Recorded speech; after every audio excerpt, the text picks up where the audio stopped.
गुंजाइश नहीं है। नाज़रीन, हमारे साथ एक ख्वाजा साहब मौजूद हैं जो कि हमारे माशरे का एक अहम हिस्सा है। इनका गुजर बसर कैसे होता है इनसे पूछेंगे। अस्सलाम वालेकुम। वालेकुम सलाम। हुकूमत तो कह रही है कि महंगाई कम हो गई है, आपको लग रहा है? बिल्कुल भी नहीं।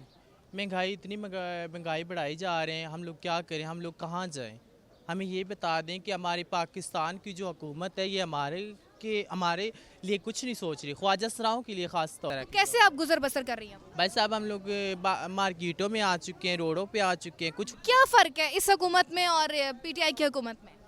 पीटीआई की हुकूमत में भी तकरीबन पीटीआई की हुकूमत में ये था कि महंगाई नहीं थी, और अब इस हुकूमत के माशाल्लाह हमारे जो हैं ऊपर बैठे हैं, हमारे सर पे जो बैठे हुए हैं, सारी बोल सकते हैं। वैसे तो ये बोलती हैं मरियम नवाज साहिबा कि मैं सबकी माँ हूँ।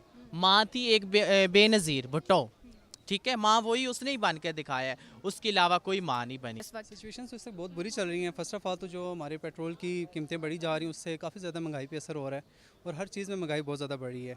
और इस पे जो सेकंड ये है कि जो भी मार्केट की टाइमिंग जो हमारी 8 बजे रखी गई, इसका बहुत ज़्यादा बुरा इम्पैक्ट आ रहा है हमारा मार्केट पे, क्योंकि जो बेसिक जो पीक टाइम चलता है वो 6 से लेकर 10 बजे तक का टाइम होता है, और 8 बजे मार्केट वगैरह क्लोज हो जाती है। इस पर बहुत बड़ा इम्पैक्ट आ रहा है बिजनेस पे। अस्सलाम वालेकुम। वालेकुम सलाम व रहमतुल्लाहि व बरकातहू। सर, महंगाई हो रही है, हुकूमत कह रही है कि महंगाई कम हो गई है। नहीं जी, दिन ब दिन बढ़ रहे हैं महंगाई।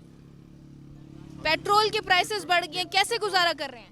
पेट्रोल बढ़ गया जो ना, पहले हम जो ना 3,000 का पेट्रोल डाला था 3,000 रुपये, अब 2,000 रुपये बचत करता था। अब 3,000 का पेट्रोल डाले 1,000 भी बचत नहीं होता है। सारा दिन जो है ना, हम अभी मैं 3 बजे से खड़ा हुए, कोई सवारी नहीं है। कोई सवारी नहीं है।